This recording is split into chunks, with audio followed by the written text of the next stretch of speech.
créer des rancunes. Ils sont libres, ils sont sont pas dirigés, ils sont pas gérés. Mais moi maintenant, je suis pas fanatique d'héritier. Moi je suis artiste. So fan na sang elo aussi on a ici parce que on a une boule on a des scandales de chomba qui n'est pas utile. Pour na une boule de trop utile quand on se compte dans la salle pour le roi de la forêt de Bastard mais il topé c'est cadeau là. Il y a cadeau anniversaire à Noël. Trop utile quand mon petit chambre pour na chambre ben na danger la stade de chambre dans terrain bas bécatef. Trop utile quand tout ça na beta on a non peut côté comme là. À bon beta. Mais quand on dit que toi aussi ça roule sur la stade. Maman, moi je vends le pain. Pourquoi tu veux que je fasse la publicité des sardines? Je vends le pain. Pourquoi on me laisse la publicité à spaghetti? Pourquoi on me sur la farine? Non.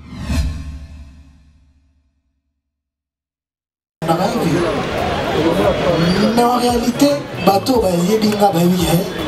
quel pianaza parmi bateau va courir les catés? Soit la chèvre d'un esprit, oui. La chèvre d'un esprit en gros. Continuez dans assez les enfants qui sont assis ça. Ça dit comme 5e génération, après les 25. Comparaison pour y avoir fallu autre bête, il fallait ça mais c'est la génération là. Il y a déjà parce que il y avait la s'il vous plaît, il est libre de poser cette question dans la démocratie. Il a fait ça en félicitation parce que aussi bien son génération la vie pas besoin de kubanga yo pe opposé ba stratégie ni héritier wa tanabe construit o tomber dans la mutambo wana te a comparaison oyo kobanda à partir de 26. Merci frère. Quand il a quelqu'un a posé question, il est vraiment très libre de poser cette question. Et il faut qu'on comprenne à rappeler que mon toutou a kokomo na makambo ndenge mon abelote. Quel frère, il y a beaucoup de colis côté moro et tout moi je te comprends. J'ai eu à appeler un jour Boutalikas pour lui dire que Nathalie Bino n'analyse la vidéo et que mon lobby qui m'a signé arrêt de mort et en carrière là-bas parce qu'il a osé que Tchadda t'a sorti à l'eau là-bas les 18. C'était pas moi, c'était le producteur David Monceau. Mais il n'a pas victime. La Ebissa Boutalikas, tous ans en décembre 2020, on se rappellera. Les autres gens de l'eau, mélange mes démons, frère de moi et toi, ça la Bécato et Bécaté. La signé arrêt de mort ma carrière là-bas. Maman n'a pas le bif, bonne Afrique, bonne Europe, bonne Amérique, bonne Océanie, bonne Asie, peuple congolais partout, nous sommes tous s'abonner massivement à Cité Zahir News TV. La Cité Zahir News TV. Bagag, film, émission, nous sommes étalés culture à RDC. S'abonner massivement à Cité Zahir News TV. Eric Kabe, un garçon crédible. Pour le gens qui ont embouteillage. Mais le 25 décembre, Shiba a un invité spécial. Où est la Sawana par rapport à l'image, il a fait par ça. Donc, héritier, Hazard, mais c'est les chanteurs. Il y a dans la paix, ça va être mi-ange, mi-démon. Dans la terre, la minute, c'est mi-ange, mi-démon. Ils ont récolté succès comme il s'est dit sur le marché des disques. Attention, le maçon époque, et c'est pour héritier, on va t'attendre.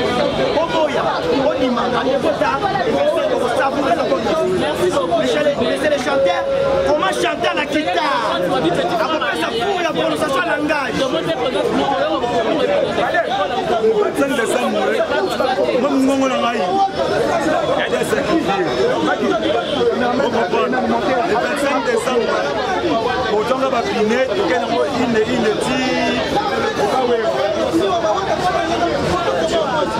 Siliki, comprenez? Alors,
Dames et messieurs, nous allons commencer cette conférence de presse qui sera animée par M. Papi Mboma, mais les consignes restent les mêmes et elles vous seront données par M. Mboma tout à l'heure. Nous comptons sur vous, sur la discipline et le respect ainsi que la considération. Merci beaucoup. Merci François.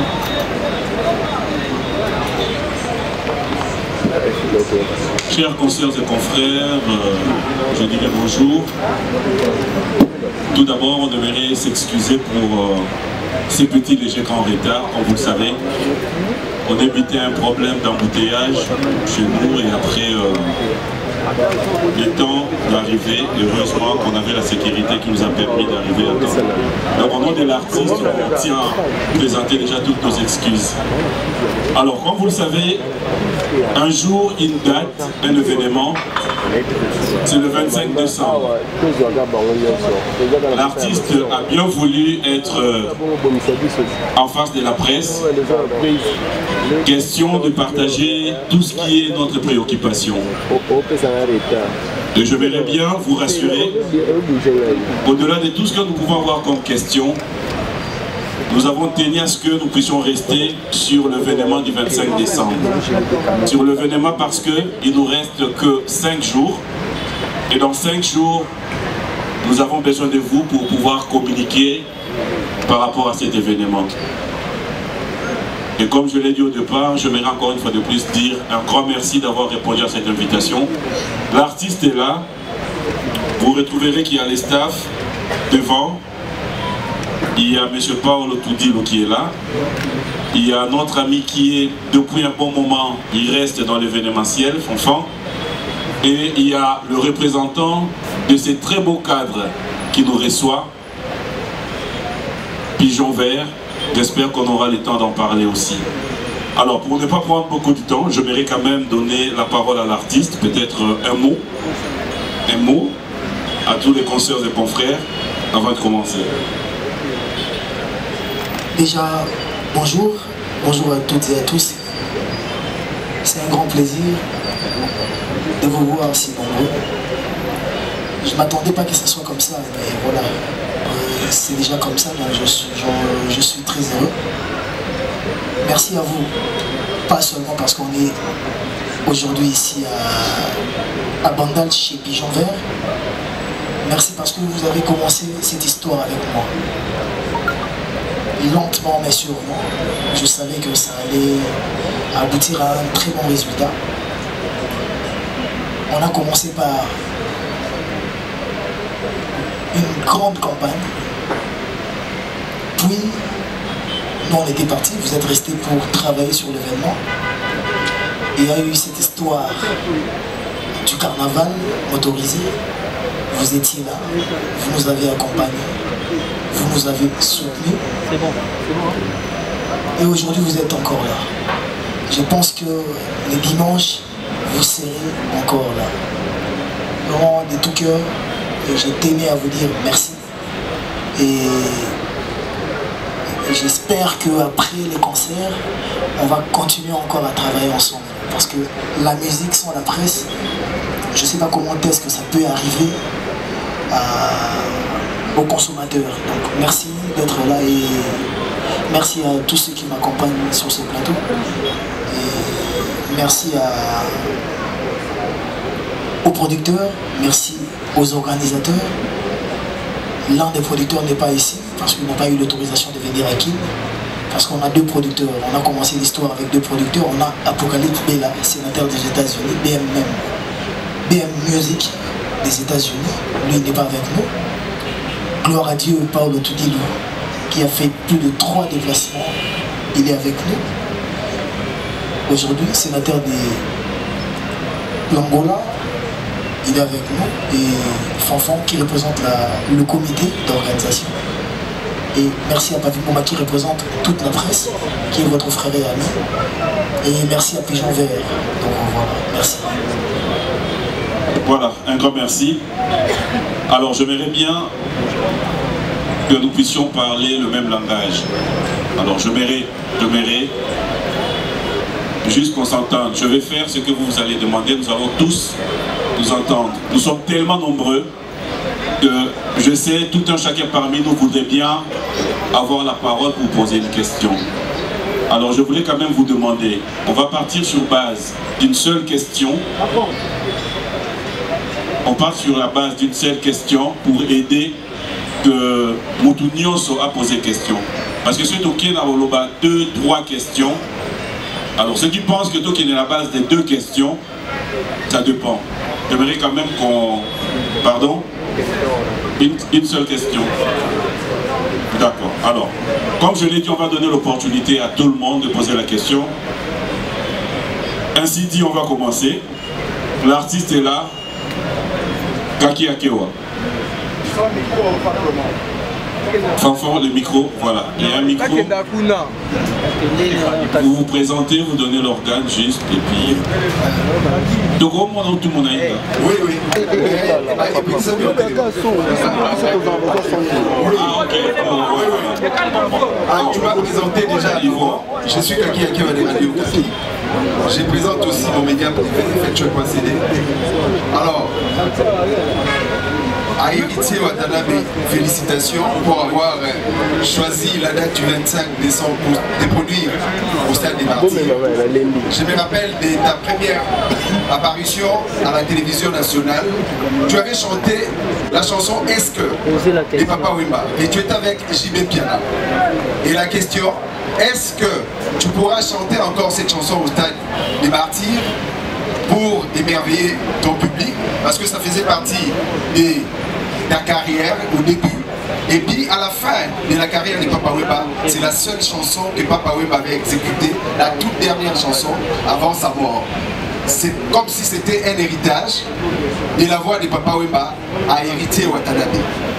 Et la petite question qui vient, pourquoi seulement avoir choisi Bandalungwa? Pourquoi ne pas choisir une question Kaki Akewa. Merci. Merci. On va...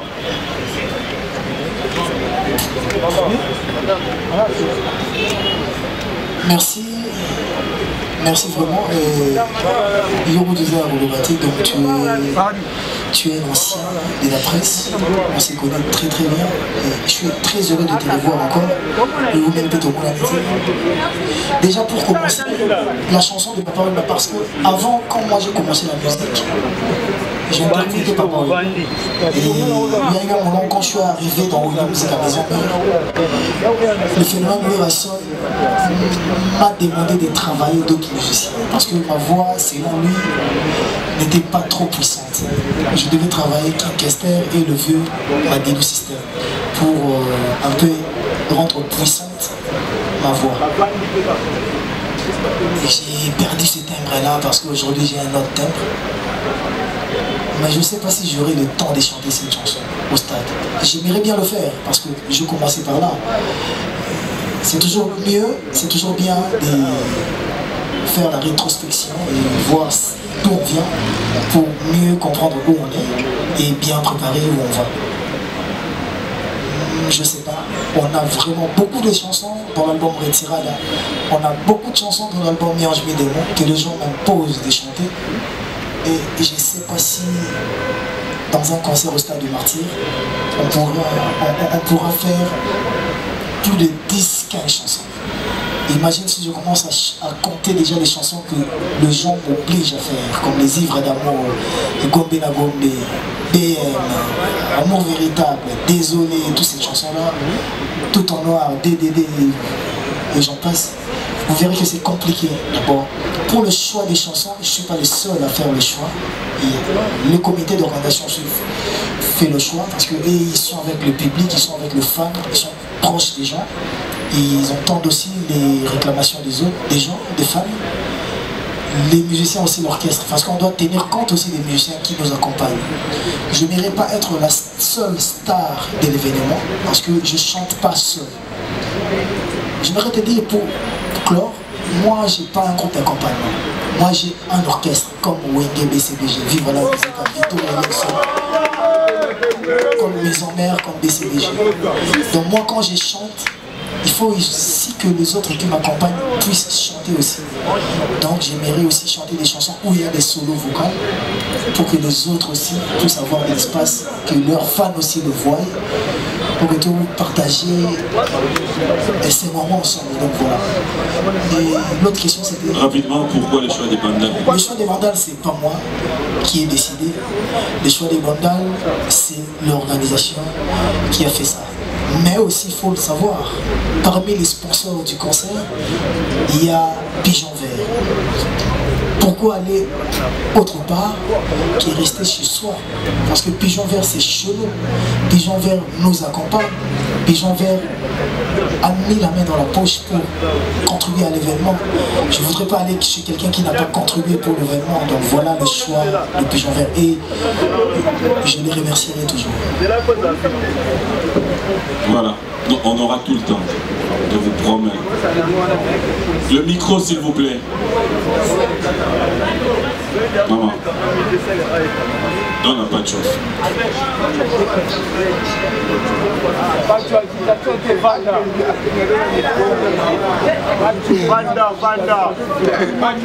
Je donne l'occasion au caméraman, s'il te plaît. Voilà, merci.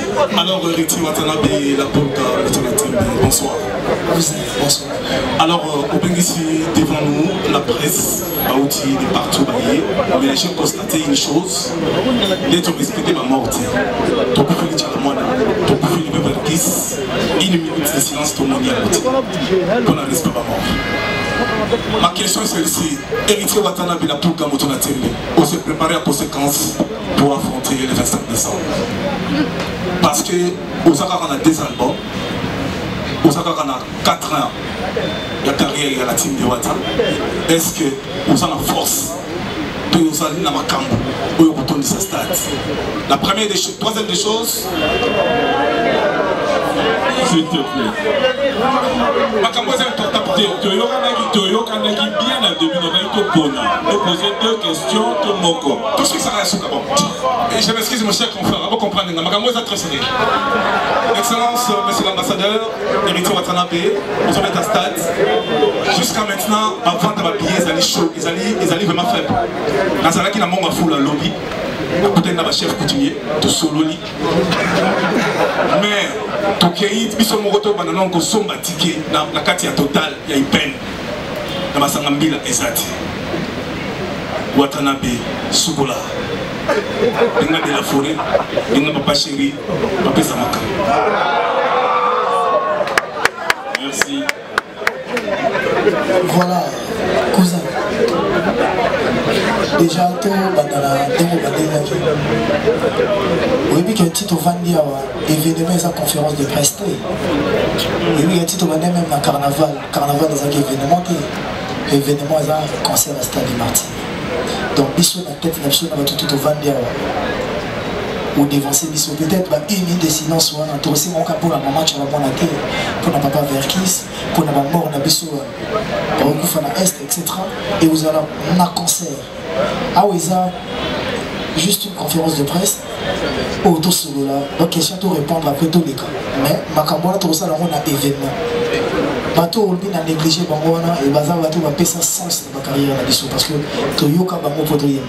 Bazar bateau nene makasi et na bateau tout n'attendait on a les deux artistes voilà. Bango tout n'a pas la calibre à mort. Bango tout bazar plus grand que moi. Donc on a négligé bango. Voilà, et c'était pas vraiment Yondé on met dans le terrain, on a qui est négligé, et surtout qui va vivant, et souhaiter baza qui donc un respect au monde, voilà. Et je suis désolé, je pensais pas que c'était important tout ça là, on avait bien qu'il était important tout ça dans la stade où il y a plus de 80 000 personnes, ça allait vraiment les honorer. Donc voilà, merci. Pour parler des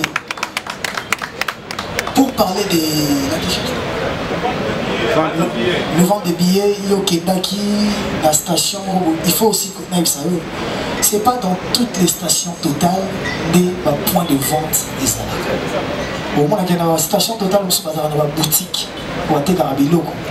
La station totale, je suis dans la peau, à Tekakaka, carburant, et dans la porte. Vous comprenez? Donc, ceux qui ont côté dans la boutique, parce que tu as pardon, tu as billet, pour tu as billet, tu as payé un pompiste. C'est pas leur travail. Leur travail, c'est vendre le carburant.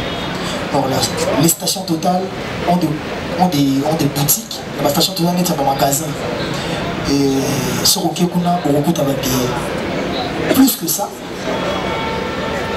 net dans la station totale à Lemba, il y a 24.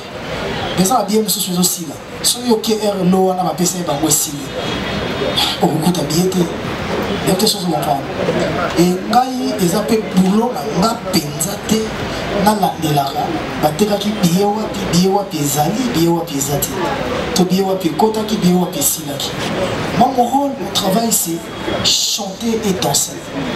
Laissez aussi que votre comité d'organisation va la makamboana parce que ceux qui n'ont pas la makamboana soit na roula na mambo instrument, na roula na mambo sécurité, na roula na mambo podium, na roula na mambo lumière, na roula na mambo écran LED, dans la publicité, panneau, pour panneau, nous sommes des au foot là, mais je suis dans le matin pour raison de retard, je ne peux pas suivre deux livres à la fois, un petit peu artiste, un petit peu à côté. Ceux qui vont côté, sont côté qui va bien zati, donc ayoki, les gens vont être rêver, on pousser donc nous l'avons parce qu'on pousse mal ça sur le ménage. Moi je suis prêt pour chanter et danser. On le vit dans Nana Luka, papa chéri na Ouerasson. Papa chéri dans un orchestre. Ouerasson dans un orchestre. Pas dans un orchestre. Concert où tu as mis dans un orchestre. Ce qu'il faut avec papa chéri, tu as mis dans Ouerasson. Il faut avec un bon concert. Il faut avec un bon pour na benga bango déjà depuis Kalakala. Dans la bango to sola déjà depuis Kalakala. Concert na mayo baïbia.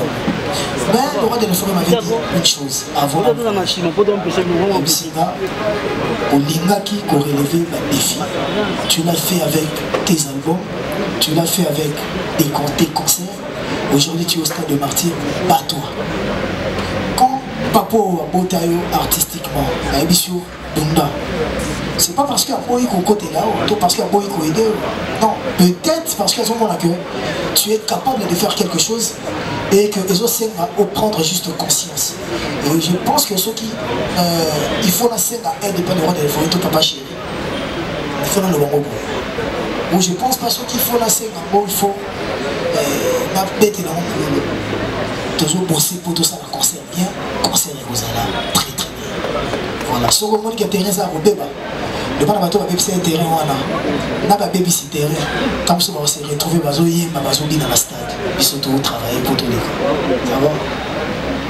Merci beaucoup. On va équilibrer, on va prendre une dame. Toritoni, Gisèle Fouilly. Enfant. Une question s'il vous plaît. Vraiment. D'accord. C'est Gisèle Fouilly, Pénapitra, pour la RTVS 1, paparazzi. Héritier, je suis fière de toi et contente de te retrouver aujourd'hui dans la circonstance. J'ai une question de curiosité. L'Instagram Nayo, il y a quelques jours, tu as mis une vidéo là qui est la mère où tu disais que comme tu as dans moto, si ça m'a sur la stade. Quelques jours après, on tient affiche, je pense que c'était hier, affiche moi comme on doit salir. Mais Batine Nelio, sur notre page, je me dis c'est que tu as accepté le concept. Aux 8 stades des martyrs à Bissou. otia yango bapunir odeplace yango yo liboso osimbi yango ozodeplace stade de martyr alors que biso tout bapanzisa yango toyebi que après toi il y a un autre artiste qui en la personne de Frère Gola qui va aussi jouer l'année prochaine. Siko yo lobby aussi les masolo à stade. Par là tu veux dire quoi? Nalingi vraiment la comprendre. Et puis c'est quoi le défi et héritier à Watanabe face à ces concerts du 25 décembre? Merci. Ouais, merci. Au moins que tant qu'on avait un bon concert à stade, il y avait d'autres concerts qui étaient programmés. Officiellement, moi j'avais pas commencé la publicité. Parce que dans la réalité, nous sommes aussi à la campagne concert, puis bien concert, on a peine à au même moment, pendant que on a peut-être quelques mois après. Je voulais vraiment laisser le temps que le concert sur les cas. On a fait un effort de côté casus à 2-3 semaines pour que tout le monde accompagne. Et bien, il y a un affiche au Mataka après le 1er décembre. Bandroit de Mataka après le 1er décembre. Mais pendant que nous sommes dans les fanatiques faisaient des affiches dengue. On a oublié dans tout ça des shootings photos. Ça veut dire que les fanatiques sont libres de faire des choses pour peut-être de polémiquer, de parler, de créer des rancunes. Ils sont libres, ils ne sont pas dirigés, ils ne sont pas gérés. Mais moi maintenant, je ne suis pas fanatique d'héritier. Moi je suis artiste. Donc ce fan à ça les lots aussi qu'on a essayé parce que quand on a une boule on a des stades entre autres on va tenir trop timide. Pour on a une boule qui est trop timide on va trouver sur la salle pour le roi de la forêt mettre la stade de Béli. Tu peux essayer cadeau là. Il y a cadeau anniversaire à Noël. Trop timide on petit chambre pour on a chambre ben là danger la stade tu chambre dans terrain bas Bekatef. Trop timide on somme tout ça on a bêta on a n'aurait côté comme là. À bêta. Peut-être que comprendre. Mais quand on dit que toi aussi ça m'a relancé sur la stade. Maman, moi je vends le pain. Pourquoi tu veux que je fasse la publicité des sardines? Je vends le pain. Pourquoi on me lance la publicité à spaghetti? Pourquoi je suis où dans la farine? Non. Moi je vends héritier. Chacun doit se vendre. Et maintenant je reste aussi conscient que le stade des martyrs n'a pas été construit pour moi seul. Et là, le stade des martyrs, il y a ma Congolais. Qui peut jouer, va jouer. Qui veut jouer, peut jouer. Après moi, il y aura des artistes qui référents. Parce que nul ne pouvait croire que le 25 mois, je serai au stade. Peut-être même en février, peut-être parce que tous les Congolais, tous les esprits à continuité. Même honorable à la mandature, à continuer sur la mandat. On ne peut pas demander, mais à la ministre. Côté à mon ami, il y a des soutiens. Ministre va continuer avec lui. Il sera de tout le monde fera son concert. Je lui souhaite bonne chance, comme je l'ai fait avec tous les autres. Moi, je suis un artiste, on a côté, on a terrain, on soutient. Pour moi, on a bêta.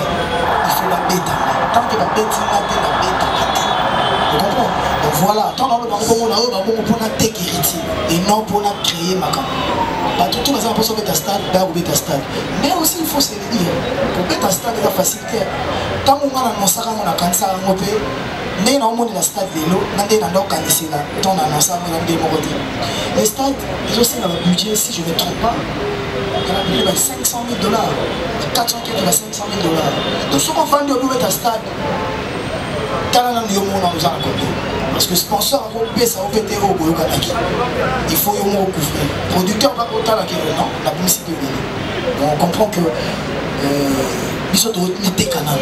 Avant de parler des autres, on parle de nous. Et pour aussi éviter les polémiques inutiles. Voilà, merci. Le défi pour ce concert, bien chanter, bien danser, faire un très bon spectacle. Même dans le carnaval, la tendance est vraiment héritier tout autre, une stade Oyemba. Oyemba à niveau Mogo, tout autre niveau Bina, Corée.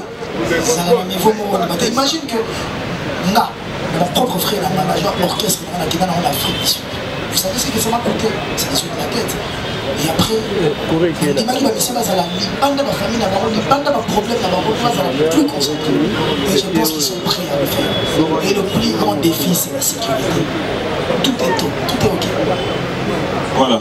Jonathan. Merci. Jonathan Minari, Digital Guru. Bonjour Héritier. Salut,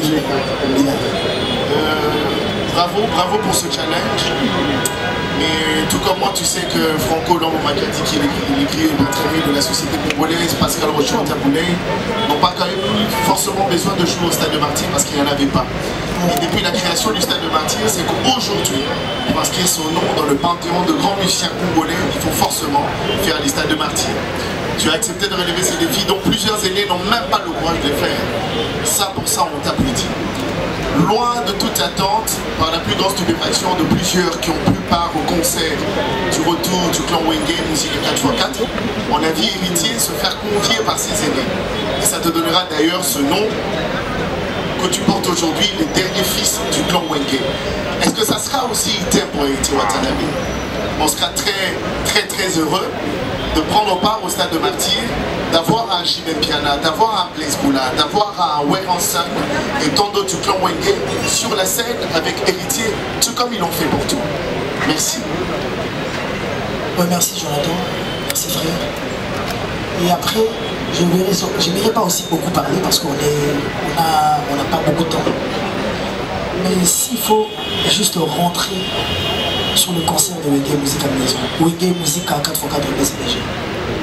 Ils avaient nulle part dit que Héritier ne prendra pas. C'était une surprise. Bah, laissez-nous la primaire et dire en live le jour J qu'est-ce que ça sera.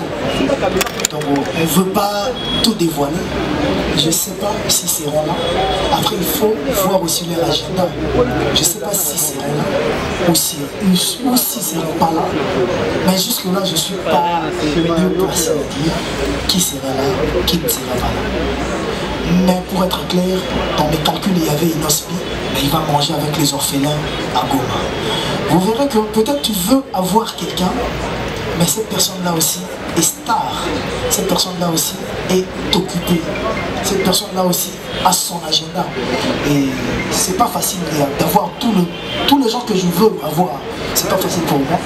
Mais Inch'Allah, comme on dit, vous allez voir ce qui sera, ce qui se passera. Isaac Maï, merci beaucoup. La Boulga, très heureux que partage ces moments ensemble pour tous soit quand même ici au Zanabo. Sinon, j'aimerais poser une question aux producteurs, aux organisateurs. Parce que c'est vrai que les stades des martyrs, ce n'est pas une mince affaire comme tu venais de le dire tout à l'heure. Quelle est la capacité des instruments que nous aurons ces jours-là dans les stades des martyrs?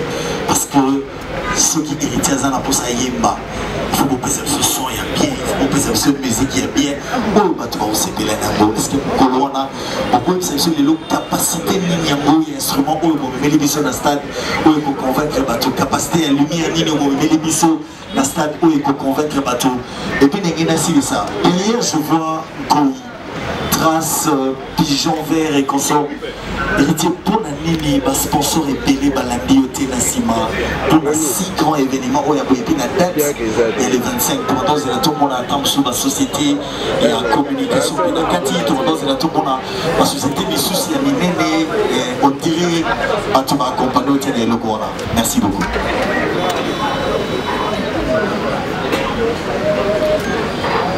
Merci beaucoup.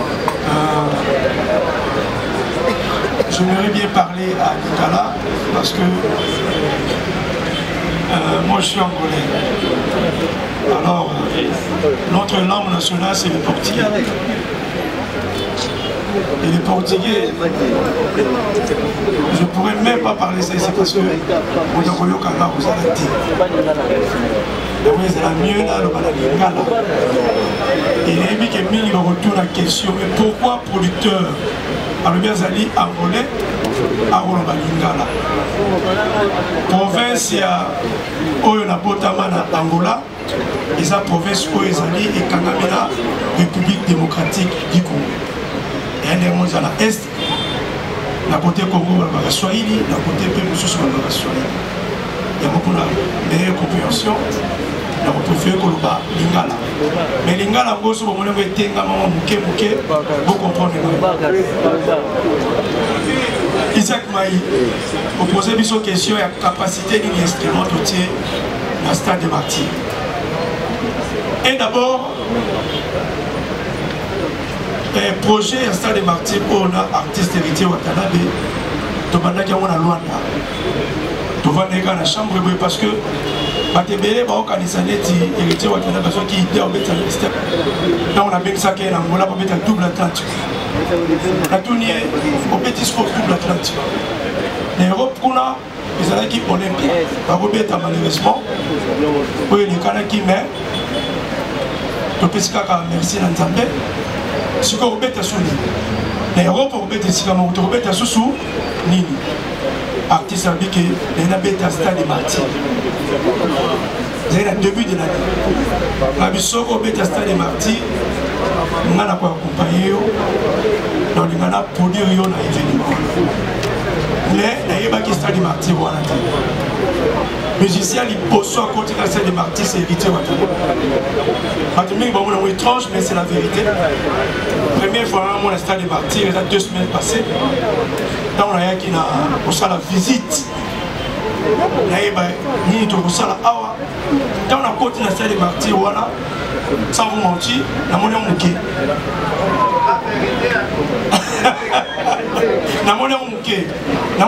Pourquoi? Peut-être que au monde a côté 80 000 personnes, tout comme ça. Dans le sens, il y a organisation de côté déjà, instrument, le salaire qui visite à la Congo démocratique, il a rebatté que la Congo va instrumer Zalité. La Congo va instrumer Zali.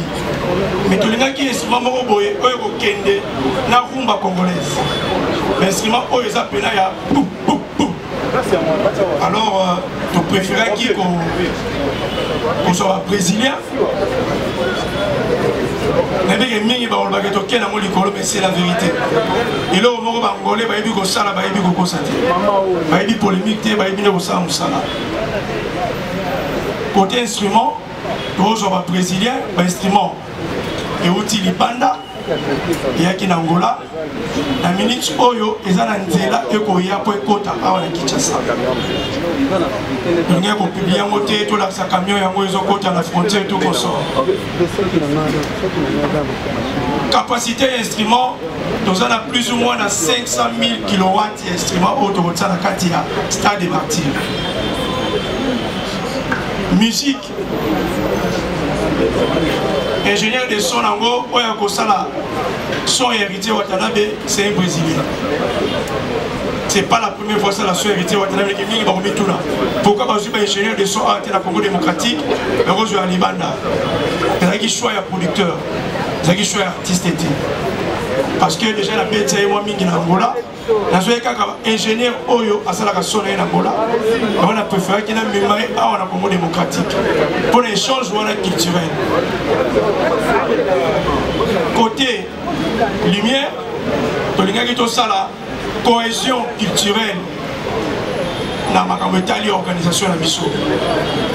Aujourd'hui, ingénieur, il y a lumière, il y a Congo démocratique. Mais c'est là qui fait choix dans la vie.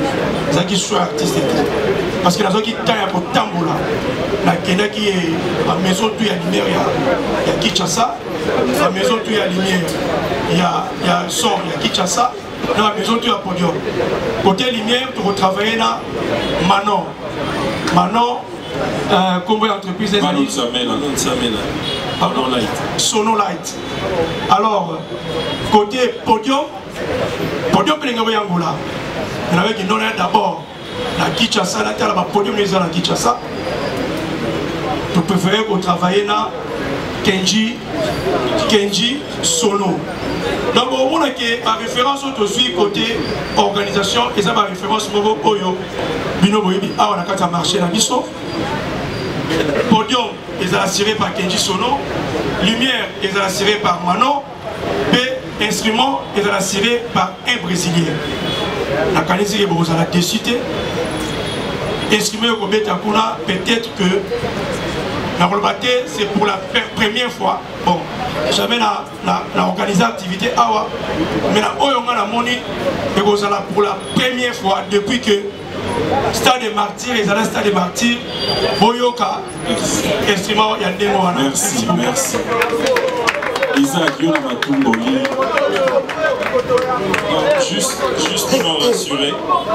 Juste pour nous rassurer, un gestion principal à brésilien, mais il y a un ingé son aussi congolais, Alex Mayombo Batebele Baebi, qui va l'assister. Donc pour nous rassurer, au Nyosu, Bazanet Ibiso, Balinipé qui va congolais, Bazala associé à un projet de mission. Ah ouais, parce que ingénieur Kim a eu terrain bien, a eu des complications dans le côté de la mort. Autour de la question, on va vite fait. Sur les sponsors. Après, quand vous parlez des grands sponsors, je ne sais pas si la Bra Congo a Zamouké, je ne sais pas si Total a Zamouké, je ne sais pas si Trace a Zamouké, je ne sais pas ceux qui obstiné. Alors, obstiné SRL, groupe Chilamouina. Et habité par sponsor aux Oloba. Où est mon nom tous à la bamo. Dommage tous à la bamote. Où est Miki Wana. Jusque-là, tous à la bamo. Là, nous tous angi instrumenté. Nous tous angi lumière. Nous tous à la nyongo moutoute. Où est ce senga qui comme budget. Bas sponsor Wana. Baché. Le sponsor a mis par concert Royal. Après, base le concert Wana. Bas sponsorisé. Où est Miki la Bissou. Parce que les grands boulots. Nous sommes tous parce que la Bra Congo, les lots habité qui vont plus que la Bra Congo. La Bra Congo a encore. La Bra Congo a la Skol, la Bra Congo a Tembo, la Bra Congo a Castel, la Bra Congo a le Coffee, la Bra Congo. Donc j'ai dit merci encore qui est pour moi, dans l'événement la salle, le plus grand des sponsors. Et merci. Et après, peut-être il habité. Alors, moi, la soso a vimbi dans Nzongo, c'est que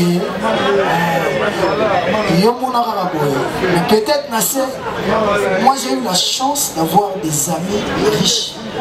Donc, parce que photo est bon. Qui m'a dit ma bébé dans la société, comme il est à Mina Intel. Il faut signer le protocole d'accord, mais il y a triqué. Concerné aux Alamoboulou, il y a trop de choses qu'on ne peut pas dire. Parce que si tu veux que je décide même les noms, je peux me citer après au créer ma polémique, mais je ne suis pas venu ici pour ça. Il ne représente aussi rien tant que mon organisation est très bien faite. Donc, merci aux sponsors qui m'ont accompagné et merci aux partenaires qui sont là. Merci à l'organisation et aux producteurs. Moi, il me suffit. Un tien vaut mieux que deux tueurs. Merci. Le micro, Charlène. Excusez-moi, pardon. Je promets que tout le monde va poser sa question. Oui, il a posé une question pour Merci, PM. Je réponds au nom de Charlène Mouikana pour les comptes de la RTVS 1. Je suis là, l'artiste. Voilà, donc je pose ma question à l'artiste. Héritier Watanabe. Je crois que tout le monde sait jusque-là que l'artiste va se produire ce 25 décembre au stade de Martyrs. Alors, ma question est celle-ci.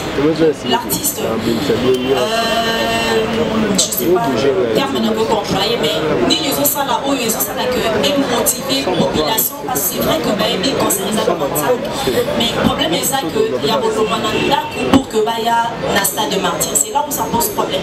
Parce que la population, il y a que artiste au bêta, parce que même billet. Maintenant, bazana motivation il y a stade de Martyrs.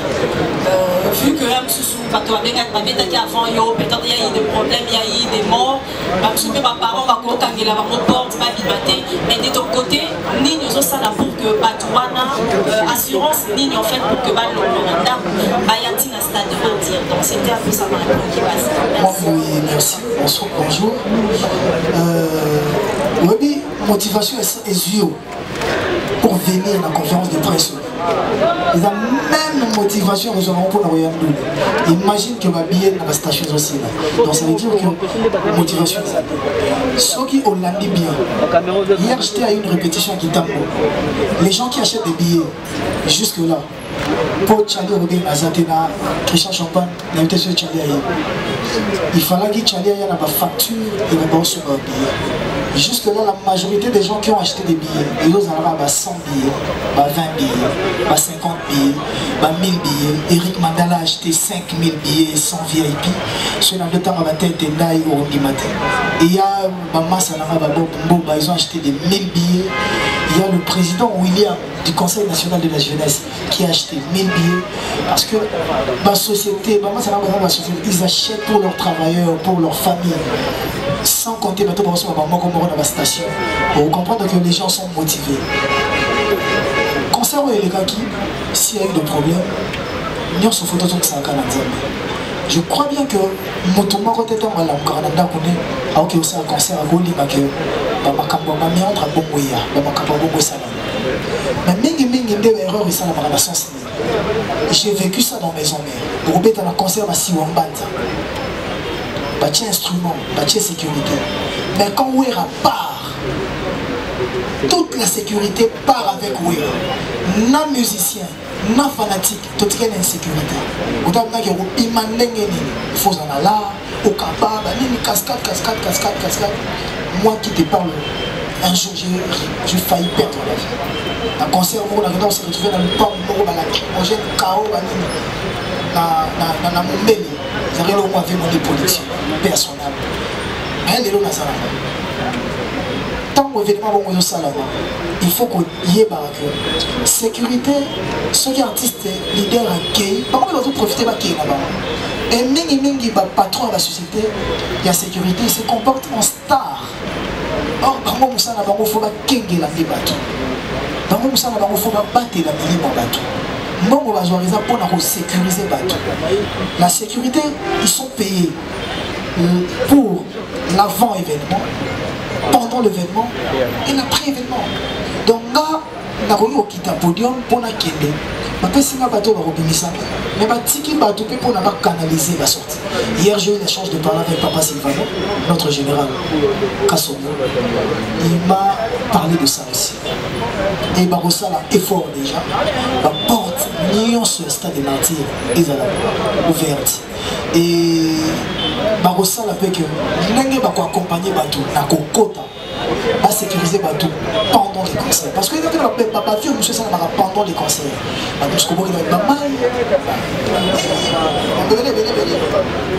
Et après les concerts, ils vont accompagner les gens. Et Batou peut avoir un concert. C'est une fête. Concert, Batou peut avoir besoin de Noël, Batou peut fêter en famille. Oui, et les orphelins et les chèques, ils vont fêter avec quelle famille? Leur famille. C'est nous, c'est toi, moi, eux. C'est nous, on va fêter avec eux. Par exemple, en 2500, on va reçu un billet là-bas. Stade, on a fait un kangi porte, les gens ont fait un billet, donc, ils ont joué à Noël, ils ont la fête. Ma parent, ils ont hier, ils ont l'équipe, conscientiser Karabato que va se comporter bien parce que ceux qui ont un koufi mettent la tête c'est la responsabilité que c'est la qui n'a pas et après la Bible nous dit attention au batelé ceux qui prêtent le grand prêtre notre Dieu a batelé notre bateau va se battre là on va le protecteur, le gardien par excellence, notre Dieu sera avec nous. Je vous dirais une confidence. Le carnaval de Salagi, le carnaval de Salami Salami. Zoma n'a pas l'état de carnaval, au moins un nombre de bateaux, après vous comprendre.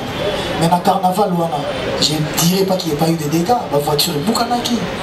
Mais il n'y a eu aucun mort. Pourquoi il n'y a aucun mort? Parce que moi, en quittant Djobour, en rentrant ici au Congo, j'avais fait un vœu à mon Dieu. J'ai dit, mon Dieu, je ne vais pas boire pendant le mois de décembre. Je ne ferai rien au mois de décembre. Oui, alors là, vécu dans la tous les jours. Et leur vie dans la tous les jours. Pour, là, c'est sacrifié pendant eux. Je veux que l'événement n'a pas deux au salon. J'étais devant et j'étais sur 24. La voiture est toute année dans la moto. Un ami est venu me dire qu'il y a eu 4 morts. Dans le point de vue, si on a eu ce bateau, on a fait l'accident, dans le tout, on est vivant. Dans le tout, on est en bonne santé, tout ça, on a une répétition. Donc parce que si on veut dans le Zambéna, il y a une démutabatte dans la route, merci. Ok, Fanfan, tu vas vraiment m'aider. Si tu as la question, Moko, on va prendre le temps. On va prendre...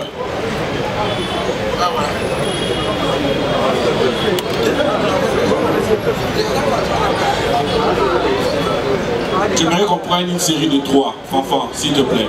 J'ai compris que l'artiste a vraiment envie de parler. Donc, on va prendre une série de 3. Tu vas m'aider. Par exemple, micro des à côté, aujourd'hui 3. Les autres gars, la Katika, tu en prends 3. Les autres, on a aujourd'hui 3. Comme ça, on fait l'équilibre. S'il te plaît. Bonjour, tu vas t'ablamer. On une série de 3. À poser, on doit faire poser et on va aller vite. Bonjour, frère. En tout cas, merci. Ceux qui n'ont fait qui assurance T, les lots, l'après-midi, on va annuler comme ça. Donc, si on va annuler la montée, au moment où il va au podium, ça veut dire que le concert est assuré. Donc, là, on a la Katina, le micro, on a le Renaud. Merci. Enfant. Bien. Bonjour, Wata.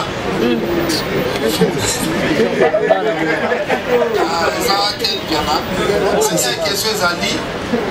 Osera la question, Moko, s'il te plaît. Question à Moko, mais ça n'a pas voulu. T. Moko. Question à Maïsa Boulé. Héritier Wata, Bayaya na père na bino ya 4e génération, parce que Mesiraka, na stade de Martin, tout le monde a réagi à Beta Stade, ça après, il y a Papa Wemba ou Kofi Olomide, na Simanae, tout le monde y peut, Ranson, à Beta Stade de Martin, sans appui, il n'y a pas peur. Mais les autres, tout le monde est héritier de Tolobi, au côté de Castade. Mais au côté de Castade, il y a des hommes. On se compte beaucoup plus dans Wera, JB, Adolphe Dominguez. C'est-à-dire que c'est-à-dire s'il vous plaît, nous allons répondre à pour continuer. Nous allons compter dans notre côté. Parce que nous avons une question de côté. Les questions de piège. Pour ceux qui ont la conférence, nous allons compter la JBT, la Wera. Bango est blessé, Bango. Peut-être maintenant soutenir la CC, pas soutenir Mati. Non, concernant c'est une décision. Question de ma réponse est revenue au blessé même. Si je réponds mal et revenu au blessé, papa chéri, te viens là-bas de la forêt. Après ça, il faut même ma famille mais pour prendre la décision de faire mon concert au stade de Martyr, c'était une décision personnelle. Mon concert, c'est moi l'affiche. Pour preuve, au monde est long, au monde est limité. Mais cela ne m'empêchera pas et qu'on rabaisser en rien de mettre en valeur les 2 grandes stars de mon pays, les 2 plus grandes stars selon moi, à mettre en valeur pour appeler ça ma chanson, pour la vendre aux abat. Et continuez dans génération, après les 25 comparaison pour y fallait autre bête, fallait ça génération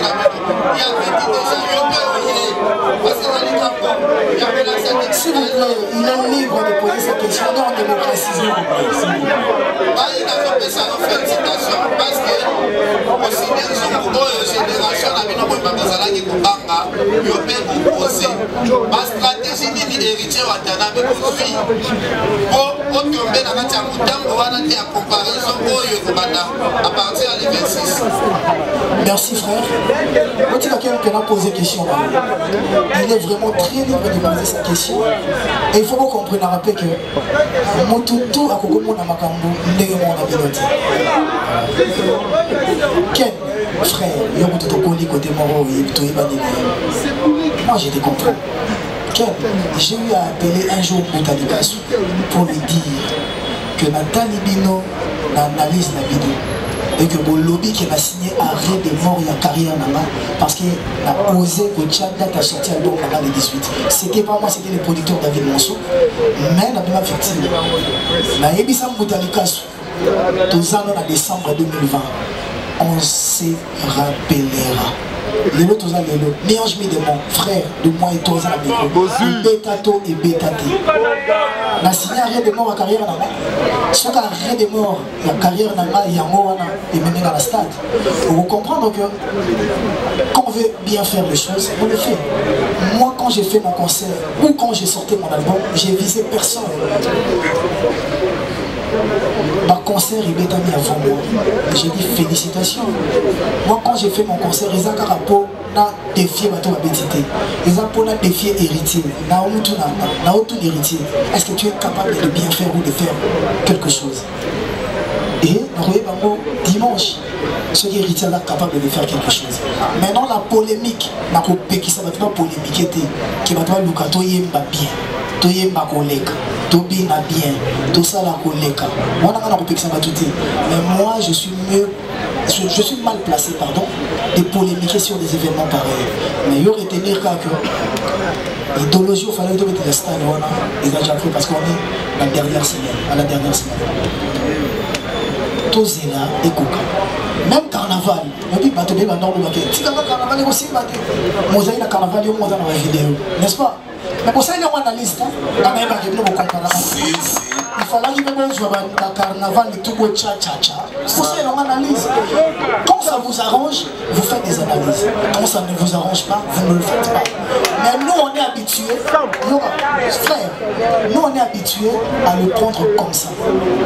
Quel peut-être il vend plus mieux que peut-être finance nos avantages. Parce que même dans l'attaque, les autres teams n'ont prouvé qu'elle. Donc voilà que je me prends pas mal. Frère, l'idéologie nous les a prêts. On va voir après le concert. Rendez-vous le 26.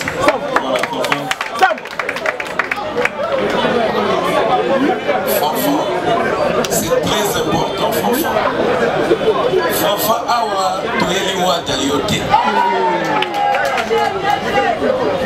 Alors, bonjour président.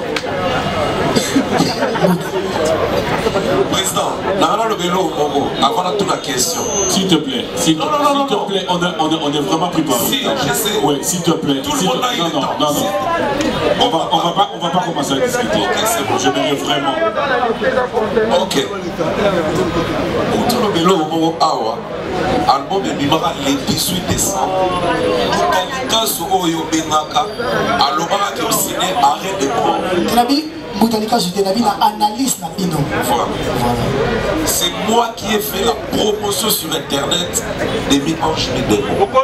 Tout le monde a aimé avoir. Et on va fêter. Si on a toute la question là-bas. Ah, on a toute la question là-bas. Le président, stade de mentir, on a déjà c'est ça les plein. Parce que promotion est à malade, stratégie est à malade. La maison de production et vous l'artiste, vous s'arrangez après concert ou pendant les concerts, vous kilimobima et vivre live na yo. Nabandeli, maison de production, na yo moko staff na yo artiste. Vous s'arrangez comment? Pendant les concerts ou après les concerts, ou kilimobima ou bazo s'attendre la concert ou pas vivre l'événement en live. Soit parce que ma concert est belé bétami et l'équipe kakaboé tout le monde une version propre dans le côté. Est-ce que vous arrangez pour qu'il va vivre live dans le version propre dans le après événement tout comment? Parce que l'eau qui tu les as pas battus. C'est ça ma question. Merci beaucoup. Merci Mouta. Déjà, l'événement dans la trace. Une grande chaîne dans la visibilité mondiale. Et je pense que vous allez bien. Et après pour les images, Fanfan, pour les images il y a. Bon, il y a Trace, on a une équipe qui travaille. Il y a une équipe aussi. On s'est allé live sur le net, parce que peut-être qu'à Tony par rapport à Yannick, nous avons une équipe, il y a captation de l'événement, donc tu reçois son, la qualité, c'est pas pour rien que le producteur Aïe n'a pas matos, il a jeté, tu reçois son, ceux qui inquiétuent ils à côté on a l'ongola yango parce que toujours à disposition en live sur le net et après après événement parce que stratégie d'ambition de travail est avant, pendant et après, et ce dans tous les aspects organisationnels. On a encore le banaro, ça va détailler sur le test, on dirait, tu peux s'y promesse aux Zoloba. Nous on préfère que Babaya le 25, à suivre un billet dans Bango, à s'installer dans ma VIP, la pigeon vert, à suivre un billet dans Bango, à la VIP, tout à la grand public, à qui dans la station totale, Bissona Bino Togotala, si ma tombé à l'isolo le 26. Et dans le topo ça va péter. Ils ont un site sur la machine et brouillaka, la fréquence. Même la stade, on n'a presque pas de connexion. Oui, tu as même l'aéroport, tu as un drone. Mais drone, ils ont jamais le colère à 1 mètre.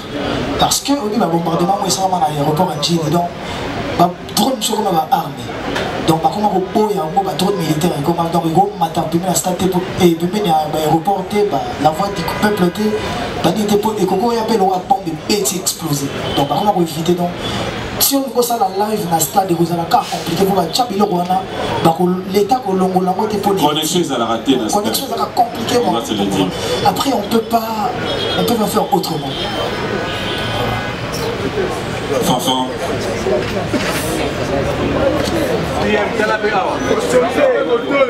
Fanfan. Toyokandaki de Bani pour 3-3-3. Maman déjà, je suis maman Zui, on va discuter avec maman que... Ça va. Bonjour, c'est Watanabe. Et félicitations pour notre bébé. Merci. Question après, mon exemple.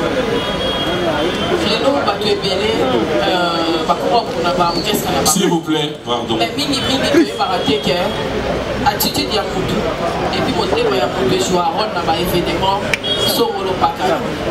Est-ce que tu as tanabe a éviter ba susu ba autour de sa stade wala kaka pona motema na ye et donc pour la carrière des albums yo sona ba kebele ba ya na no pona héritier Watanabe yé moko de kasola bien et puis ta bato wana nyo so ba sa le promotion yo parce que bato autour de sa stade wana ezara bato ba ya na orchestre wana ezara bato ba orchestre mususu de ezara kaka et donc il y a des bateaux nyonso wana baolanda énorme musique qui est héritée donc héritier Watanabe mais la personne d'héritier Watanabe voilà. Je sais pas partout dans tant que la ça fait qui héritier na lingaro pona mutu ko ba yisa na yo boy na lingaro po mutu ko boy esalela na kutana ba bolamu ebele. Et je pense que ce qui me concerne dans le lot, où il y a dimanche aussi, il y a bébé. Tout le monde va soutenir pour les artistes, pour les motos. Et après, on a mis le bébé dans le ceux qui n'ont pas boyété, ceux qui n'ont pas boyé, ceux qui n'ont pas boyé, mais en réalité, bateau ba yebinga ba wi quel mpianaza parmi bateau ba koko lekate so na chef un esprit wenge na chef un esprit ngo dans intention na orchestre chercher à bien faire et il y a monde dans ça et pour dire pour na vous un esprit mo large la routine de l'espace ba ndema na bateau ko tension na débit vite fait mamno le namba bateau ba roya ka mishka Baroka Jéréspire, Baroka Seda, Baroka Miyembe, Baroka Jack Love, Baroka Liz Pedro, Baroka Pena, chanteur, Baroka Jires, Smoke. Parce que moi, sur mon podium, j'ai des très beaux garçons, élégants, propres, et des très bons chanteurs. C'est vrai, ceux qui m'ont apprécié dans mon espace. Nandole na ngai okoya Bercy à quoi nene po nandole na ngai Bercy na bika kokanga koto yo ambulance akandi koto chando avandisi donc ndole na ngata mona oya tout robeka na le baki yango na début et aux la groupe d'accompagnement te que batuma bazala sima na rideau te ngai ezalaka ke ngana zoyemba na bayaya ngane siko na yemba danger koleka bango wana nde bien que ngana bomba bango te na bomba tout ça voilà et c'est les chanteurs le micro. Merci.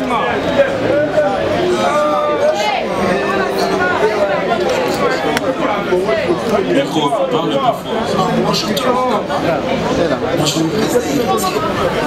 Bonjour.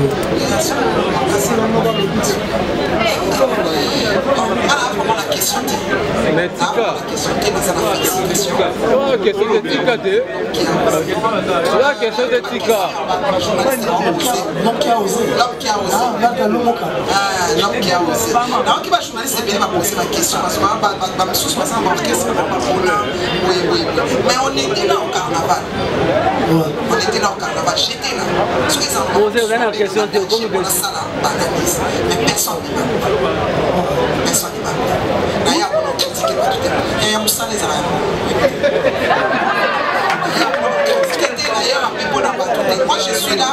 Moi je suis là parce que nous on a commencé avec toi. Posez question. Moi on a d'abord des questions à finir, on fait des questions à en tout cas, on a baillé. La remarquant ça à Makaboyo, Mingi Batakokate, au banana maison, moi héritier. Avec des albums, tu vas jusqu'au martyr. Et on a tout là. Pourquoi tu fais ça? Pourquoi? Des albums. Parce que ça n'a pas de carrière solo, des albums, pas générique engagé.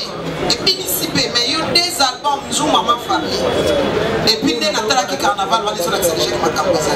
On a des nations positifs, des négatifs. Là on a déjà quelqu'un dans ma campagne. Pourquoi tu fais ça? Vous avez l'histoire à part, Yayo. Merci. On comprend les questions là. On comprend les questions là. À quelle musique pourquoi tu fais ça? On répondra à Wana, pourquoi tu fais ça? C'est fini. Moi c'est Star, Maman Star. Là c'est peu. Enfant. Pourquoi je fais ça? Quels sont tu as? Dans un appel ça va petit trace. Parce que les défis sont faits pour être. Donc, ma défi, et ça va pour être relevé. Ce qui n'a pas la tête n'a pas, qu'il faut pas un risque. Parce que les efforts de stade de parti, ils ont risqué qu'à terre, et ça va plein. Ils ont risqué même dans l'organisation, même dans le départ, il y a pas mal de risques pour être marié, pour foutre un peu dans le monde. Maintenant, ça, pour foutre un peu. Vous comprenez? Et on se voit, nous avons pas mal de risques. Mais le risque, en gros, parce que pour la baguette, impossible les ensembles. Moi je sais que impossible les ensembles. Oh, les ensembles étaient, ils sont impossibles. Donc voilà, merci. Merci.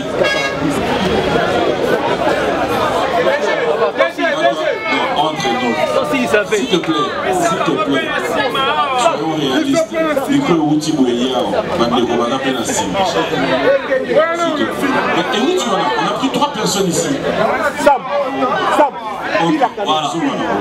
Merci Papi. Bonsoir héritier. S'il vous plaît. Ouais, héritier Watana, mais c'est Laurent Fabrice à Canal King Télévision. Merci. Bon, avant de poser une question, franchement, il y a quelque chose qui est maniqué à l'Omiawa, Batmaseki, Mamonjova, Bongo. En principe, c'est très important. Héritier, pourquoi tu fais ça? Dans le sens que on a particulièrement un défi. Et si comme ma maison du Colo, héritier Narava à Koma. Dimanche, c'est la stade de martyr. La date d'embêter, je ne suis pas devin, mais je devine déjà que carton plein. Le lundi, héritier, lorsque tu vas te réveiller le matin, on va se sentir sur le plan intrinsèque, sur le plan artistique, est-ce que tu auras au mati cap pour la carrière musicale ou bien tu auras encore des défis et à vous défendre la future carrière? Merci beaucoup. Merci.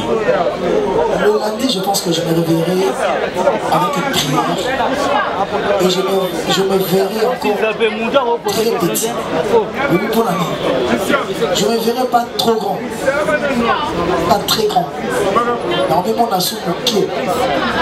Un jour après carnaval, on a mis mon ami très béni. bato bauti bachine bango bazosoutenir yo kabo batongo qui tu bato balongi batamaka bafeti ye mpo bakota stade de martyr mpo kaka kongo na yo etikala elobaka na kongo qui es-tu nzambe akopesa mpe ekuta mosusu soki apesi grâce wana parce que c'est une grâce soki nzambe apesi ba grâce wana nabuki susu nazoki soki ndimi naotalaka mokili kote emema lobi na nga nakolinga nazala monene makasi kolinga nga nde nakomimona monene te pour ne pas souffrir parce que lobi soko obikomisi monene trop après babandolukelo soko bafaya parce que tout temps efaye et tant bato babandolukelo omonaki balobeta beta donc moi je préfère encore plus que bato baporte nga haut mais nga natika na kango donc on dit que concert les autres on a fait déjà c'est bon je dis merci à Dieu merci mais ekolongolanga makanisité na mimona neti parce que les stades de Martyr, il y a ceux-là qui l'ont fait plus de 2 fois. Papa Chéri l'a fait plus de 2 fois, Ouerasson l'a fait plus de 2 fois. Il faut que ceux qui m'ont plus de 3 fois, plus de 2 fois, 3 fois, 4 fois, ils sont jusqu'aujourd'hui, jusqu'à ces jours, critiqués par même la presse. Parce que la presse va signer par moi. Bon, on a merci. Bonsoir héritier Watanabe, Roland Lukobi, Kin 24 et Voix d'Afrique Télévision. Donc voilà, question d'Angaï Zaïbo, tout à l'heure au Bako, à Carnaval, Batba Compagnon, beaucoup plus à la Gibana et Tchangou, tout le monde a rappelé à concert. Oui, Mingi Bana et Tchangou. Maintenant, il y a 2 concerts, des grands concerts, il y a Wenge, également au Leka. Tout le monde a dit Babi qui est artiste en matin 10h, Missou Babi artiste en matin 16h, mais comme sur le stade, au monde a artiste à Mati 20h. Mais après le concert, et ça la difficulté à transport pour la raison et pas la vie des années Noël. Est-ce qu'on peut aussi s'attendre l'occasion de la fête héritier Watanabe à mater la mission sur scène à 15h ou 14h? Frère, le plus gros problème, quand ça rappelle votre artiste, penses-tu que celui qui a 12 heures déjà stade étonné, l'artiste avant de chez Yazozela? Comme on a un retard, moi il y a un concert que je fais à Fleur de Sel. On a un concert où on a 3 tables. On a 3 tables. Watakoyate, Chani, Watakoyate, Nabenga Champagne, Watakoyate, BH, Watakoyate. C'est bon, on a la banda déjà pour la manayate. On a côté avant Batutu, on a banda concert. Après 1 heure du temps, plein, oh, il y a ça, on a un concert à Fleur de Sel. Qui est à Fleur de Sel, vérifie. Bateau va péter, on a évité s'il y a quelqu'un qui a vendu plus que nous. Les gens se supposent qu'on a déjà avant, la matin pour 21h30. Congola lingi na yeko ya retard. Mosusu pa ya vandi na bar mo pembeni. A otu na téléphone. Est-ce que wata mati podium déjà pour ya? Mosusu ya ke mo boîte mo. Mosusu ya vandi na musique notala na. Na okota kata mo artiste ngota. Si ko artiste peut pas kota bien motivation ça. Il faut plein ça. Image. On a plein il faut battre bas à libérer. Pour oyer bena battu, oyer bena kitité. C'est ça. Je demanderai à nos frères la porte est ouverte à 9h. Venez avant ce qui c'est bon. Après, ils s'en prendront quand même. Merci. Rapidement. Merci. On a 20 minutes. Ok. Héritier Watanabe, moi, son siège au canal Mercure Télévision. Pour moi, c'est un honneur. Merci frère. Il y a beaucoup de en tant que journaliste et artiste, alors que nous sommes grands frères et petits frères. Nous sommes en 2004, héritier Watanabe, tout fait Panayo, mon petit frère, on rêvait de ce grand concert un jour. Et on a dit que concert Nayo, au Tchab, à Tobogan, à Cheban, à Bazo Sakana, à Pokon, papa. Et dimanche, on répétait presque le même langage et pas un papier. Que Bana, Baroya, Barfélin, Bazangi, Bleu, Baroulia, et les lots ont répété. Est-ce que vous avez le par hasard ou à part Mbomo et à FARDC, des gens qui annoncent, merci pour ça. Est-ce que l'organisation bakani kobengisa quelques orphelinats pour que basepela balia na bango avant, pendant ou après concert. Merci. Frère, s'il faut que je sois sincère envers toi, vraiment s'il faut que je sois sincère, je n'ai pas préparé tout ça. Les arts à quand moi j'ai dit que on fait là, banane et tout, c'est là. On voulait que on passe à sur les juges, les bateaux, on est aux arts. Maintenant on va pour la cala, on peut l'enlever fait. Mais les gens c'est au Tchangouat. Mais Mambolobi est inspiré de producteur à Zoboté. Tout le monde s'appelle d'abord Félina Morobo, Babo, tout cadré Babo, tout Bengi Tête et Eric Mandala Mabo, Maboko Bank na boss Mandala. Mabo Tchapé Mouké, ma sommet dans mon billet, ma billet VIP, ma zupe moi place dans mon Morobo. Parce que tout dans la VIP, la bras Congo avec Koi. Chaque groupe est à l'aise à boire, tout aux arabes. Et je pense que la musique Banana Baroyoka, ils vont passer un agréable moment. Merci. Merci. Merci, c'est Elvis Yaf, le pape de la presse congolaise, à Oren Aïcha Congo. Héritier Watanabe, en tout cas, félicitations, premièrement. Elvis Yaf, natif de Kitambo, né grandi à Kitambo. La carte à Kitambo, tout ça n'a pas en fait, pourquoi au Salika la choix à Rokona Kibinda Koi, pas à m'inviter d'ailleurs. Merci le pape de la presse, meilleur militaire de Bissau. Plus moi on a parlé, voilà, moi on a Gembo. Kitambo Tomiko Sate, l'orchestre, tant que c'est au Kola, l'orchestre a mené les acquis qui Kibinda Koi, ils ont en Suède, aux générations en rate. Après on a qui Kibinda Koi, na Versas, musique, si je ne me trompe pas. Après on a la génération de Bissau à Oeoya, ils ont eu Kibége, l'orchestre avec Kibége, où ils ont ramené Suède. Dans le déon, on a eu Nicole, ce qu'on va se inviter, on a invité votre génération en rate. P.O. Baza en activité. Comment veux-tu que j'invite tout le monde au orchestre et Koufa déjà? Net Versas et Koufa avant même Nana la musicien. Kibinda Koi, Tileloza. Malgré ma Kabwana, peut-être je devais servir de pont pour que nous vendons des salons ensemble, les lobbies ensemble, tout le monde ensemble, les lobbies. Poeta Oyo Kibinda Koi, Betele Kingai, Nzambi, j'ai les envies. D'ailleurs, même dans l'orchestre, il y a un foyer au Kabon. Dans ce cas, on mercredi, on va répéter la musicienne avant. Pour bayo kanon le colo, on a pour poète, on a Patrick Adogo Bazalaki, ils ont dit colo trop. On a producteur à l'élaki qui est à Waterfall qui est dans mon Angola. Donc voilà. La seule chose qui vient d'Ankoy, pour les orchestres et la génération, on a peu pour en activité. Merci. Rapidement. Thank you, Watanabe. I know you are a big star in our Congo. La résonance de la forêt, Can I speak in my language?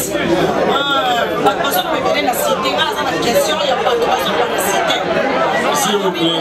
Oui.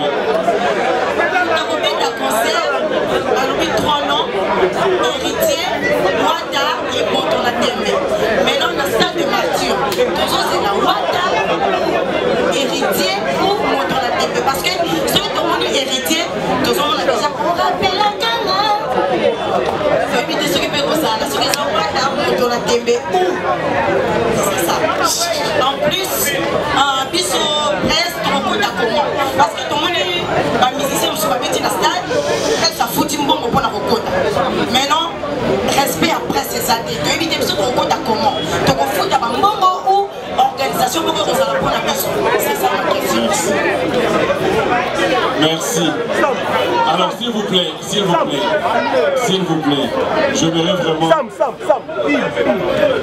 j'aimerais vraiment demander à ce que on va faire vite, on prend.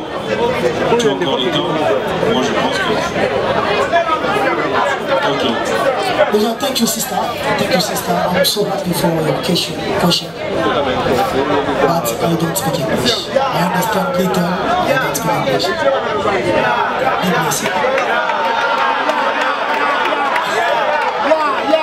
Je dirais ceci. sincèrement naemoni kotoza parce que héritier mpena na wata baza ndenge moko te même moto na tembe mpe comprendre baza na bafacette na nga moko boye oyo voilà mais na stade wana fo nazala nga nyonso te so natiki moko libanda nakozala ndako donc na stade wana okomona héritier okomona watanabe okomona moto na tembe okomona na bumba okomona nga na ndenge na ngatu et oyo nyonso eza important ya kosala tokosala na programme na biso mais soki exigence ya bafan mpe ozala ke baningi eloko moko boye tokoboyela bango te tokangela bango motema te. Merci. Pour entrer à Brest, non, on a faux, on fout un billet. Vous avez un transport à la maison. On a un soudan, on a trop créé moins cher. Mais il faut tout respecter Brest. Soda fout à rater dans le match, on fout à rater transport, policier, journaliste à foot à concert. Tenez bien, on va faire un effort parce que bon, ça a des facilité pour vous recoudre. Au moins, on oublie dans le concert, les journalistes sont foutaki. Soit dit, tout ça, que dans le concert, les journalistes tout, et vous allez peut critiquer que comment ils ont fait les journalistes dans la cascade pour couvrir les lots. Donc, un artiste, invitation dans le sens où pour valoriser peut-être concert dans la ils ont critiqué dans la Congolais, ma PC a critiqué, son PC a critiqué, son PC a accès à le royauté à joie. Il faut tout aller juste milieu, mais je pense qu'on trouvera une bonne solution. Le micro. Bonjour. Moi c'est Kimaka RDC. Je représente CMCT Côté Sourier Magazine Radio Zigzag. On fait Nazena Bouende. Je suis vite revenu juste pour la conférence depuis pour les concerts. J'ai une question pour décharger à la sécurité.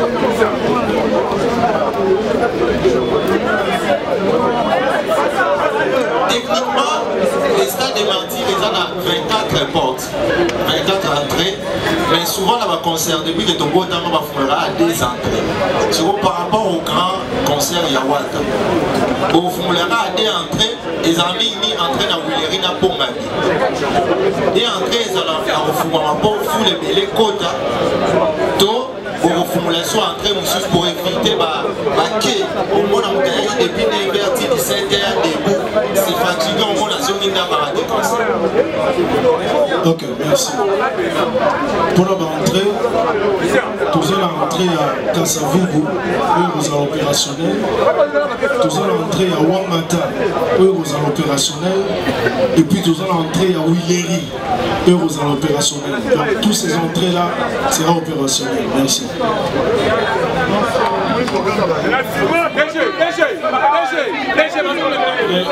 Le micro est là autant.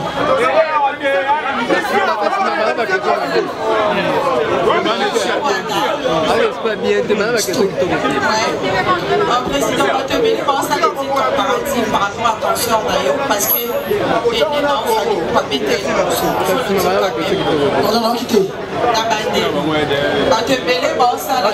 discussion aussi comparé à Fali, parce que date de les caprés héritiers. Ils sont aux allées dans après Fiki, un petit Consort d'ailleurs, pour baisser un mission de gestes sur le chemin de la gloire. Pour les albums 2023. Est-ce que héritier, il y a moyen qui de gens mettent à Consort, il y a stade de partie, première question. Et deuxième question, idée où t'as qui quand? Merci. RTGA. Bon, après, au Monigaton, on a le chemin de la gloire. Quelques jours après, on annoncera déjà, car en décembre 2021, on annoncera un concert pour 2022, juin 2022. Après quelques mois, là où on a que Wingé programmé concert pour le 30 juin. J'étais obligé de décaler mon concert. Et là, tout le monde a qui mieux dans un pays tout le monde, par rapport aussi à nos voyages prévus dans le BDB. nakoki kobeta musique te mpo moto asalenga mpe basala la comparaison n'est pas raison. Peut-être pas tout polémiquer les femmes, ils ont droit, c'est de leur droit. Mais là, la salle qui est boule là-bas, et ils ont ça là, peu caratine et la boule. Donc ceux qui nous soit bêté un concert, je dirais bravo. Et comme ils tournent un peu, ceux qui l'équipe bien, peut-être les gens auront aussi le courage de dire bravo. Voilà, merci. Voilà, les amis, nous allons vraiment nous mettre d'accord. Il y a un cocktail qui est prévu, qu'on va partager avec l'artiste.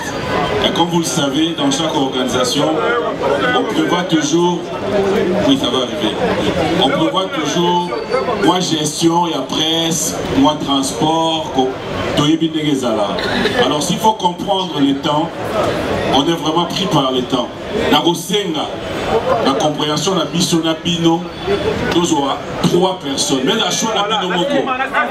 S'il vous plaît, s'il vous plaît. Bon, ok, on prend 5 personnes. Mais s'il vous plaît, ils n'ont vraiment choix de la mission. Non, non, s'il vous plaît. Nous aurons arrangé 2 personnes. Et vous prenez les pénales. S'il vous plaît, expliquez le pourquoi. On doit partager un verre. Arranger Oyo vous prenez 2 personnes. Arranger Oyo tozui 2. Arranger Oyo tozui 2. Tozui ici dans notre bon kuna. Bon, 2 Pekuna, c'est bon. 2 Pekuna. Allez-y. C'est bon. Mais il y a mon confrère de télé, c'est obligé quand même. La problématique est bonne. Non, s'il vous plaît, on y va. Merci beaucoup. On va pour tout match. Le tour. Merci beaucoup. C'est Zachary Mwamba, tous sur la télévision et Tumba TV officiel. Le seul et l'unique journaliste sur la promotion de la carte stade pour la concert. Vous voyez.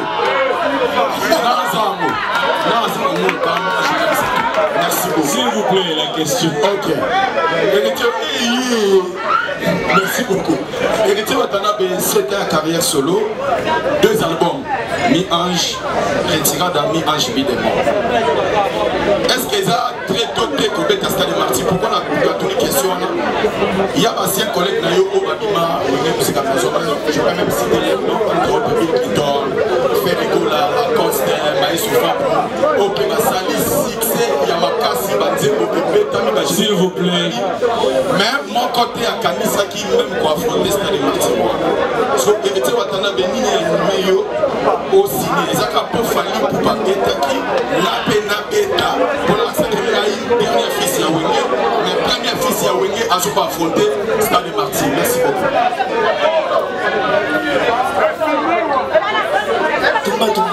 S'il vous plaît.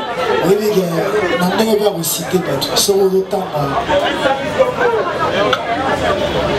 S'il vous plaît, s'il vous plaît.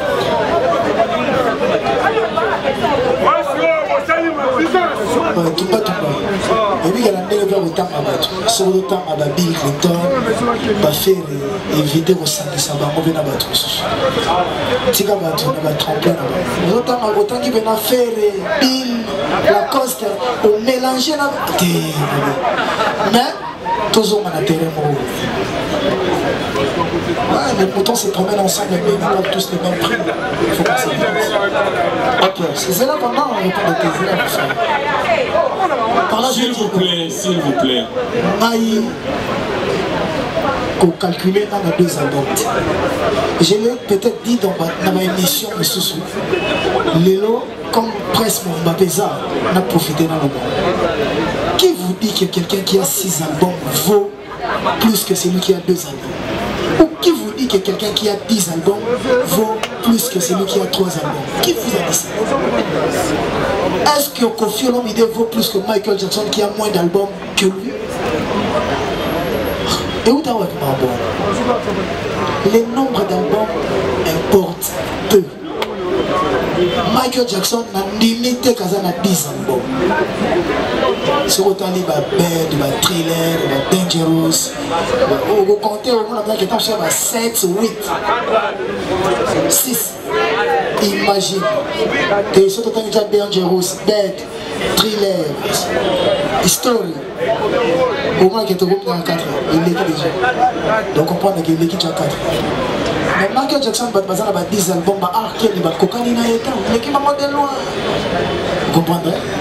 Voilà. Maï, Narota Lisso que Papa Chéri a fait le stade de Martyr avec 2 albums, TH et Feu de l'amour. Abanda un album Moko, la Feu de l'amour. Werrason a fait le stade de Martyr avec un seul album qui bouge un pimpa. Son a bien album orchestre. Album orchestre. Voilà. Mais il n'a pas reçu que ça en a 2 albums. Et moi je chante au Congo depuis 2001. Voyage, Mobembo, Bakeneke Mobembo, Bakola, Kakamoninga. Dans ça, la vocal, tu m'as dit que na Thérèse Amédée. Avant même qu'il bouge pimpa. Baké poto, la coste, la longue, la batata, baye, et ok, des potos na la kilo, la découverte. Donc là, ils sont les chamba, les musiciens, la bête à déjà. Pour un concert, on a un gros côté, on a 4, 5, 6 chansons, il y a Kala. Oh, et mon moment qui est les négales déjà. Daddy, nana, oui, oh, Kimberly, ya wazani, qui est, nana, ya lelo, namo, banza beaucoup de bakala kale, beaucoup de ningisa déjà beaucoup. Donc le monde on a terré on a, il y a qui na stade pour la moto, tenaki pour la pas, à se sentir prêt, mais na linga l'accent que je peux faire quelque chose. Merci. Ok, Héritier Watanabe, bonjour. Bonjour. Moi c'est Mathieu Bonchi, KTV1 et puis il y a Congo sur internet. Mathieu, Emma ça, vous n'avez pas changé le hein? Aimé. Ah? Aimé. Ah, c'est un problème. Voilà. Héritier Watanabe, dimanche, ils ont Noël. Il y a des gens qui vont fêter. Mais dans le concert, il y a ça des martyrs, il y a ma famille Goya. Bato barouta musika, ba délégation ça partout. Pesa biso air.